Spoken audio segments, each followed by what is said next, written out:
கர்த்தரும் இரட்சகருமாகிய இயேசு கிறிஸ்துவின் இனிதான நாமத்தினால ஜீசஸ் கிறிஸ்து மிராக்கிள் மினிஸ்ட்ரி யூடியூப் சேனல் பார்க்குற அனைத்து உள்ளங்களுக்கு நண்பின் வாழ்த்துக்களை தெரிவித்துக் கொள்கிறேன். இயேசுதரும் இனிய குடும்ப வாழ்வுங்கிற தலைப்பில் என்ன கொண்டு பரிசுத்த ஆவியின்றப்ப உங்களோட பேசுகிறாங்க. இந்த வார்த்தைக்கு செவி கொடுங்க. இந்த வார்த்தையின்படி வாழும்போது உங்களையும் உங்கள் குடும்பத்தையும் கர்த்தன் ஏதேன் குடும்பம் மகிழ்ச்சியின் குடும்பம் தேவனாகிய கர்த்தர் கட்டாயமாக வாழ வைப்பாங்க. இந்த ஊழியத்தை பொறுத்தல முழுக்க என்னது தேவனுடைய வசனத்தின்படி தான் இருக்கும். வசனத்தின்படி தான் ப்ரேயர், வசனத்தின்படி தான் எல்லாம் நடக்கும். ஆனால் நீங்கள் வசனத்துக்கு என்ன செய்யுங்க, செவி கொடுங்க. நான் வசனங்கிற அந்த வார்த்தை உள்ளே போனால் தான் உங்களுடைய இருளெலாம் நீங்கி வெளிச்சம் கண்டிப்பாக உங்கள் வாழ்க்கையிலே உங்களுடைய ஃப்யூச்சர்லேயும் உதிக்கும். அதனால் நீங்கள் என்ன செய்யுங்க, வசனத்துக்கு முக்கியத்துவம் கொடுங்க. அதில் இப்போவும் ஒரு வசனம் என்னங்கிறத நான் உங்களுக்கு படிக்கேன். ஆனால் அந்த என்ன சொல்கிறதுனா, கிறிஸ்துவ மக்கள் பைபிள் படி நம்ம யார் அப்படின்னு ஒரு சிலவங்களுக்கு தெரியாமலே இருக்கீங்க. அது என்னங்கிறத நான் உங்களுக்கு பைபிள் படி நான் உங்களுக்கு காட்டுறேன். கலாத்தியர் 3:14 ஒரு சில வசனம் படிக்கிறேன். ஆபிரகாமுக்கு உண்டான ஆசீர்வாதம் கிறிஸ்து இயேசுவினால் புறஜாதிகளுக்குள் வரும்படியாகவும் ஆவியை குறித்து சொல்லப்பட்ட வாக்குத்தத்தம் நாம் விசுவாசத்தினாலே பெரும்படியாகவும் இப்படி ஆயிடுச்சு. அப்போ என்ன போட்டு பாருங்க, ஆபிரகாமுக்கு உண்டான ஆசீர்வாதம் கிறிஸ்து இயேசுவினால். அப்போ நம்ம ஆபிரகாம் நமக்கு எல்லாருக்கும் ஆவிக்குரிய தகப்பன்னு கிறிஸ்தவங்களுக்கு தெரியும், ஒரு சில கிறிஸ்தவங்களுக்கு தெரியாது. ஆபிரகாம் தான் நமக்கு ஆவிக்குரிய தகப்பன். ஆபிரகாம் இந்த பரலோகத்தில் இருக்காரு. ஆபிரகாம் நமக்கு ஆவிக்குரிய தகப்பன். அப்போ நம்ம இது பைபிளில், தமிழ் பைபிளில் இந்த மாதிரி போட்டிருக்கு. இதே கிறிஸ்டின் பைபிளில் பார்த்தீங்கன்னா ஆபிரகாமுக்கே தகப்பன் யாருன்னா கர்த்தர் தான். அப்போ கர்த்தரோட பிள்ளை தான் ஆபிரகாம். அப்போ நம்ம ஆபிரகாமுடைய பிள்ளைங்க. நமக்கு ஆபிரகாம் அங்கே கர்த்தரே மனுஷனுக்கு தகப்பனாயிருது. ஏன்னா உங்களுக்கே நீங்கள் பழைய ஏற்பாடெல்லாம் படித்து பார்த்தீங்கன்னா தெரியும். தாவீதுட்ட சாலமோன்லாம் ஆண்டவர் சொல்லியிருப்பார், உன்னுடைய பிள்ளைங்களுக்கு நான் பிதாவாக இருப்பேன் அப்படின்னு. பிதானா யார்? தகப்பன். அப்போ உன்னுடைய நான் உன் பிள்ளைகளுக்கு தகப்பனாக இருப்பேன்னு அங்கே கர்த்தர் சொல்லியிருக்காங்க.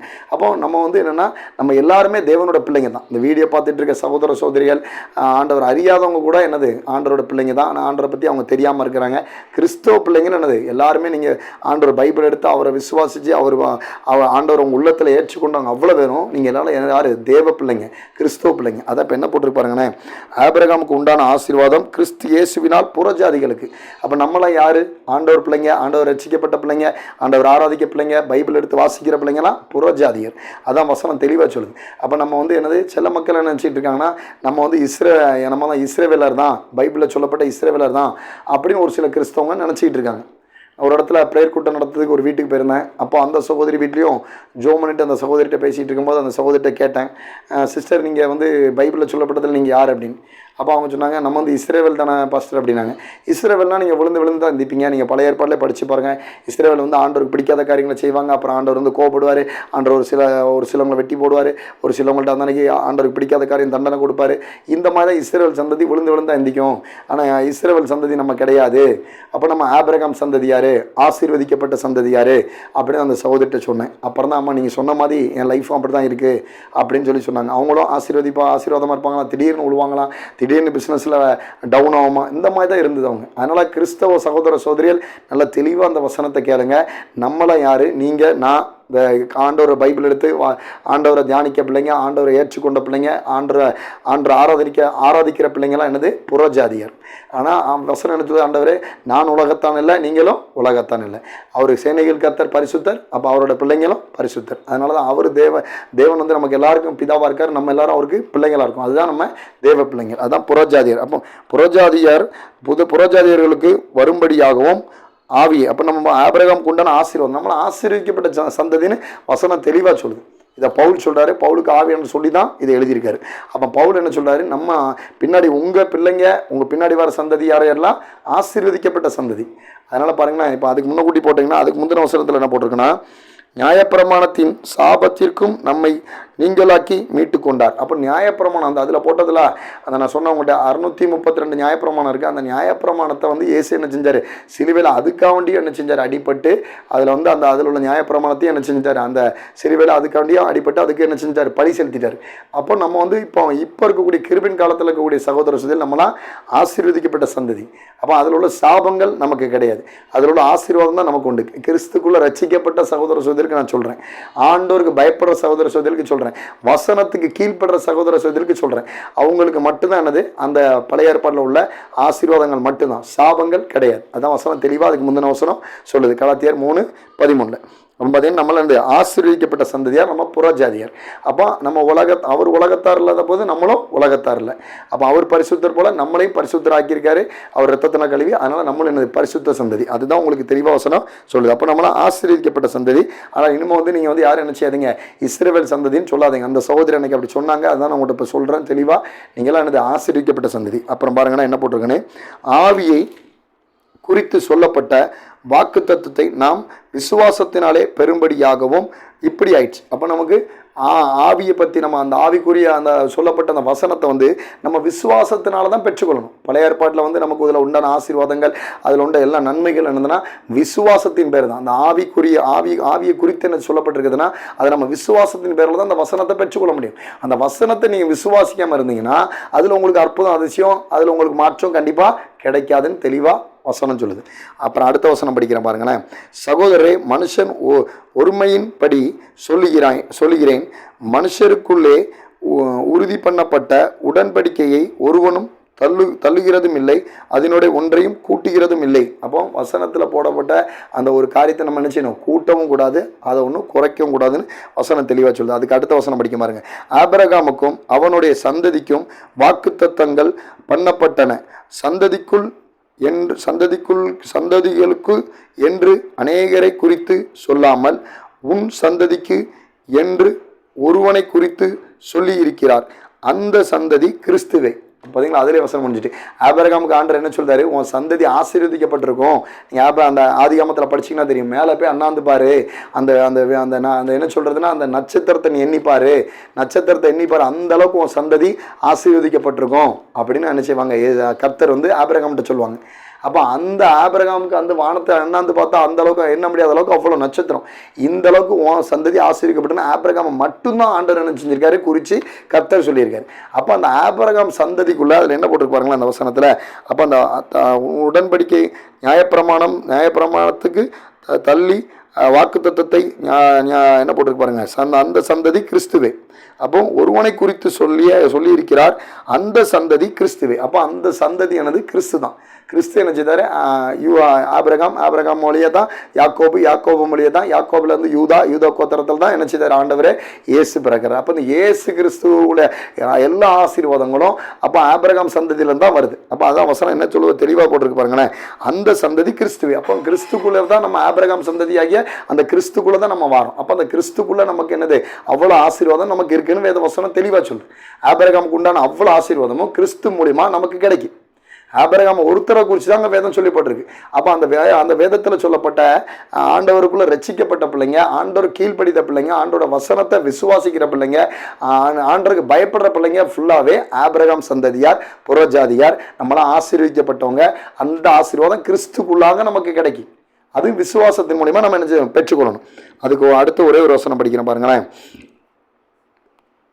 அதனால் நான் சொல்லுகிறது என்னவெனில், கிறிஸ்துவை முன்னிட்டு தேவனால் உறுதி பண்ணப்பட்ட உடன்படிக்கையை 430 வருஷத்திற்கு உண்டான நியாயப்பிரமாணமானது தள்ளி வாக்கு தத்தத்தை வியார்த்தனம் பண்ணப்பட்டது அப்படின்னு போட்டிருக்கு. அப்போ பார்த்தீங்கன்னா என்ன போட்டிருக்குன்னு பார்த்தீங்கன்னா அந்த வசனம் தெளிவாக போட்டிருக்கு. அப்போ நம்ம என்ன போட்டோம்னா ஆண்டவர் கிருபையால அதில் என்ன போட்டிருக்குன்னா இன்னொரு வசனம் உங்களுக்கு படிக்கிறேன், 9:29 படிக்கிறேன் பாருங்கள். நீங்கள் கிறிஸ்துவுடையவர்களானால் ஆபிரகாமின் சந்ததியாரையும் கிறிஸ்து வாக்கு தத்தத்தின்படியே சுதந்திரராயும் இருக்கிறீர்கள். அப்போ என்ன பண்ணுறேன், நீங்கள் கிறிஸ்துவுடையவர்களா, அப்போ நான் கிறிஸ்துவுடையவர்கள், ஆண்டவருக்குள்ள பிறந்த பிள்ளை, நான் கிறிஸ்தவன் தான் அப்படி நீங்கள் கிறிஸ்துவுடையவர்களாக இருந்தீங்கன்னா ஆபிரகாம் சந்ததியாரையும் வாக்கு தத்தத்தின்படி சுதந்திரராயும், அப்போ ஆபிரகாமுக்கு கொடுத்த அந்த வாக்கு தத்தத்தை நம்ம சுதந்திரத்துக் கொள்வராய் இருக்கிறோம் அப்படின்னு போட்டு சொல்றாரு. அப்போ நம்ம கிறிஸ்துவர்களாக இருக்கோமா, வேதத்தின்படி வாழ்கிறோமா, கிறிஸ்துவ நம்ம தரித்து கொண்டோமா அப்படின்பட்டவங்களுக்கு தான் அந்த ஆபிரகாமுக்குள்ள அந்த வாக்கு தத்தம், ஆபிரகாம் கொடுத்த அந்த ஆசீர்வாதம், ஆபிரகாமுக்கு கொடுத்த அந்த ஆசீர்வாதத்தின்படி என்ன செஞ்சோம், நம்ம அந்த சுதந்திரத்தை நம்ம சுதந்திரத்துக் கொள்கிறவா இருக்கணும்னு வேதவசனம் தெளிவாக சொல்லுது. அப்போ நம்ம ஆபிரகாம் சந்ததியாக இருந்து அதில் என்ன போட்டிருப்பாருன்னா, ஆபிரகாமின் சந்ததியாரையும் வாக்குத்தத்தத்தின்படியே சுதந்திரரையும் இருக்கிறீர்கள் அப்படின்னு போட்டிருக்கு. அப்போ நீங்கள் கிறிஸ்து உடையவர்களானால், முதல்ல என்ன போட்டிருக்கா, கிறிஸ்து உடையவர்களானால். அப்போ நான் வந்து என்னது, நம்ம கிறிஸ்து உடையவர்களா, கிறிஸ்து உள்ள தரித்து கொண்டோமா, ஏசப்பா நமக்குள்ள வாழ்றாரா, நம்ம இருதயத்தில் ஆலயமா இருக்காரா, அப்படிப்பட்டவங்களுக்கு தான் ஆபிரகாம் சந்ததியாரா, அவங்க தான் ஆபிரகாம் சந்ததியார் போட்டிருக்கு வசனம். நான் சொல்லலாங்க, வசனம் சொல்லுது. அப்போ வாக்குத்தத்தத்தின்படி அந்த ஆபிரகாமுக்கு கொடுத்த அந்த ஆசீர்வாதம், ஏன்னா ஆபிரகாமுக்கு அளவுக்கு அதிகமான ஆசீர்வாதங்க, ஏன்னா எண்ணி முடியாத ஆசீர்வாதம் ஆபிரகாமுக்கு ஆண்டவர் அப்படி கொடுத்தாரு. அந்த ஆசீர்வதிக்கவும் நமக்கு தான் ஆண்டவர் சொல்றாரு. அப்போ அந்த அந்த அந்த அந்த வாக்குத்தத்தத்தின்படி சுதந்திரராயும் இருக்கிறீர்கள் போட்டிருக்கு. அப்போ அந்த வாக்குத்தத்தத்தை நம்ம சுதந்திரத்துக் கொள்றவராகவும் நம்ம இருக்கிறோம். இதுதான் மாறாத உண்மை. அப்புறம் பார்த்தீங்கன்னா ஒரு 3 காரியத்தை சொல்றேன். எப்படி நம்ம வந்து ஆபிரகாமுக்கு வந்து நம்ம வந்து ஆபிரகாம் வந்து நமக்கு ஒரு ஆவிக்குரிய தகப்பனா இருக்கிறாரு அப்படின்னு நான் ஒரு 3 காரியத்தை உங்களுக்கு சொல்றேன். விசுவாசம், பரிசுத்தம், ஞானஸ்தானம். இது மூலமாக தான் நம்ம என்ன செய்கிறோம், அந்த ஆபிரகாம் சந்ததியாராக இருக்கிறோம். ஏன்னா விசுவாசம், ஏன்னா விசுவாசத்துக்கு வந்து ஆபிரகாம் வந்து யார், நம்ம வந்து விசுவாசத்தில் ஆபிரகாம் தான் ஒரு என்ன சொல்கிறதுனா ஒரு பெரியவர். வந்து விசுவாசம் ஆபிரகாம் மாதிரி யாரும் விசுவாசமாக இருக்க முடியாது. ஆண்டவர் மேலே அவ்வளோ ஒரு விசுவாசம். ஏன்னா தன்னுடைய சொந்த பையனை என்ன செஞ்சார், பலியிடத்துக்கு போனார். கர்த்தர் சொன்னார்னு அப்படி கீழ்ப்படிஞ்சு ஈசாக்கு என்ன செஞ்சார், ஒரே பையனை அந்த இடத்துல போய் என்ன செஞ்சார், பலியிட்டு அவனை கொல்லதுக்கு வந்தார். ஏன்னா அப்படி ஒரு விசுவாச வீரன் வந்து யார், ஆபிரகாம். அப்புறம் பரிசுத்தம், அப்புறம் ஞானஸ்தானம். இது அந்த விசுவாசத்தில் ஆபிரகாம் தான் நமக்கு என்னது, ஒரு ஆவிக்குரிய தகப்பன். அதுக்கப்புறம் பார்த்தீங்கன்னா பரிசுத்தத்திலையும் அந்த ஆபிரகாம் சந்ததிக்குள்ள நம்ம வரோம். நம்ம பரிசுத்தமாக இருந்தோம்னா அந்த வாக்குத்தத்தை, ஆபிரகாமுக்குள்ள ஆசீர்வாதத்தை, அதில் உள்ள நன்மைகளை நம்ம பெற்றுக்கொள்ளலாம். அப்புறம் ஞானஸ்தானம் எடுக்கிறோம். அப்போ நம்ம ஞானஸ்தானம் எடுக்கும்போது தான் அந்த கிறிஸ்துக்குள்ளாக அப்படின்னு போட்டுருக்கு பார்த்தீங்கன்னா, அந்த வசனம் போட்டுருக்கு பார்த்தீங்கன்னா உங்களுக்கு தெளிவாக போட்டுருக்கு, கிறிஸ்து உடையவர்களானால். அப்போ அந்த ஞானஸ்தானம் நம்ம முங்கி எடுக்கும் போது தான் கிறிஸ்து உடையவர்களாக ஆகிறோம். அப்போ அந்த கிறிஸ்து உடையவர்களாக நம்ம ஆவதனாலையும் ஆபிரகாமோட ஆசீர்வாதத்தை நம்ம பெற்றுக்கொள்ளலாம். அதான் வேதம் தெளிவாக சொல்லுது உங்களுக்கு. விசுவாசம், பரிசுத்தம், ஞானஸ்தானம், இது 3 மூலியமாக தான் நம்ம என்னது, புறஜாதியர் ஆகிறோம், ஆபிரகாம் சந்ததி ஆகிறோம், ஆபிரகாமுக்குள்ள ஆசீர்வாதத்தை நம்ம பெற்றுக்கொள்கிறோம். இப்போ அந்த வீடியோ உங்களுக்கு தெளிவாக புரிஞ்சுக்கணும் நான் விசுவாசிக்கிறேன். அதனால் கிறிஸ்தவ சகோதர சகோதரிக்கு நான் என்ன சொல்கிறேன்னா, நீங்கள்லாம் வந்து என்னது, புறஜாதியார், இஸ்ரவேல் சந்ததியார் கிடையாது. உலகத்தில் சொன்னப்பட்ட அந்த காரியமும் நீங்கள் கிடையாது. உங்கள் முன்னோர்கள் சொன்னதும் நீங்கள் கிடையாது. நீங்கள் பைபிளை எடுத்துட்டீங்க, ஆண்டவருக்கு முக்கியத்துவம் கொடுத்துட்டீங்க, ஆண்டவர் தான் என் வாழ்க்கையில் எல்லாமே, இயேசு கிறிஸ்துவை நான் விசுவாசிக்கிறேன் அப்படின்னு நீங்கள் ஜெபம் பண்ணுறாங்க. பைபிள் எடுக்கவங்க என்ன செய்யுங்க, உலகத்தில் தேவையில்லாமல் முன்னோர்கள் சொன்னது, அந்த ஜென்ம சோபம், அதெல்லாம் விட்டு தூரம் வந்துருங்க. நான் உங்களுக்கு தெளிவாக சொல்கிறேன், அதை விட்டு தூரம் வந்துருங்க. ஏன்னா அதையும் ஒரு பக்கம் ஓரமாக நீங்கள் கொண்டு வந்தீங்கன்னா எப்படி ஆண்டோட வார்த்தை உங்களுக்குள்ள கிரீசியும். இந்த வார்த்தைக்கு ஜீவன் இருக்குது, இந்த வார்த்தைக்கு என்னது சக்தி இருக்குது, இந்த வார்த்தை என்னது உயிர்ப்பிக்கிற வல்லம் இருக்குது. அதனால் நீங்கள் என்ன செய்யுங்க, நீங்களாம் வந்து வீடியோ பார்த்துட்டு இருக்க சகோதர சகோதரி, இஸ்ரவேல் நினச்சா நீங்கள் விழுந்தா எந்திரிச்சிக்கிட்டு இருப்பீங்க. ஆனால் இஸ்ரவேல் வந்து ஆண்டர் தெரிந்து கொண்டவங்க தான். நான் அடுத்த வீடியோவில் அதை பற்றி நான் உங்களுக்கு சொல்கிறேன். அதனால் நம்ம வந்து புறஜாதியார், ஆபிரகாம் சந்ததியார். அதனால் ஆபிரகாமுக்கு உண்டான அவ்வளோ ஆசீர்வாதத்தையும் நமக்கு என்ன செய்தார், ஆண்டவர் கிறிஸ்து இயேசு மூலியமாக கொடுக்குறாரு. அதனால் கிறிஸ்து இயேசு உடையவர்களாக நம்ம இருந்தோம்னா, இயேசு கிறிஸ்து உங்கள் உள்ளத்தில் வாழ்கிறாரு, உங்களுக்கு எங்கள் உள்ளத்தில் ஆலயமாக இருக்காரு அப்படின்னு இயேசு கிறிஸ்து சொன்ன அந்த வார்த்தைக்கு நீங்கள் கீழ்ப்படிஞ்சு, அதுக்கப்புறம் என்ன சொல்கிற அந்த வார்த்தையின்படி நீங்கள் வாழ்ந்தீங்கன்னா, அப்புறம் அவரோட வார்த்தையின் விசுவாசி, அவருக்கு கீழ்ப்படிஞ்சு அவர் வார்த்தையின்படி வாழ்ந்தீங்கன்னா, அதுக்கப்புறம் என்ன செய்யலாம், நீங்கள் ஆபிரகாம் கொடுத்த அதே ஆசீர்வாதத்தை நீங்கள் சுதந்திரத்துக்கு கொள்கிற சுதந்திரவாளியாக இருப்பீங்க. எனக்கு தான் அந்த வார்த்தை அப்படின்னா அதுக்கு சுதந்திரமாக, அதுக்கு சுதந்திரவாளியாக நீங்கள் இருப்பீங்க. ஏன்னா ஆபிரகாம் ஆண்டவர் என்ன செஞ்சார், பெரிய ஜாதியாக்கி ஆசீர்வத்து உயர்த்தினார். அதே மாதிரி ஆண்டவர் உங்களையும் ஒரு பரிசுத்த ஜாதியாக உயர்த்தி உங்களை ஆசீர்வாதமாக மேன்மையாக வைப்பாருங்க. கண்டிப்பாக உங்கள் வாழ்க்கையில் நடக்கும். அதுபோல் என்னது, பரிசுத்தம், விசுவாசம், ஞானஸ்தானம், இது மூலியமாக தான் நம்ம என்ன செய்கிறோம், கிறிஸ்து உடையவர்களாகி அந்த ஆபிரகாமுக்கு உண்டான அந்த அவ்வளோ ஆசீர்வாதத்தை நம்ம பெற்றுக்கொள்ள முடியும். ஆனால் இது 3 மூலியமாக தான் நம்ம என்னது, ஆபிரகாம் சந்ததியாக இருக்கோம். நம்ம ஆபிரகாம் தான் நமக்கு ஆவிக்குரிய தகப்பனாக இருக்கார். கர்த்தர் தான் இந்த வார்த்தையின் மூலியமாக உங்களோட பேசியிருப்பாங்க. நீங்கள் கர்த்தரால் ஆசீர்வதிக்கப்பட்ட தேவ ஜனங்கள். கர்த்தர் கிருபை உங்களோடு இருப்பதாக.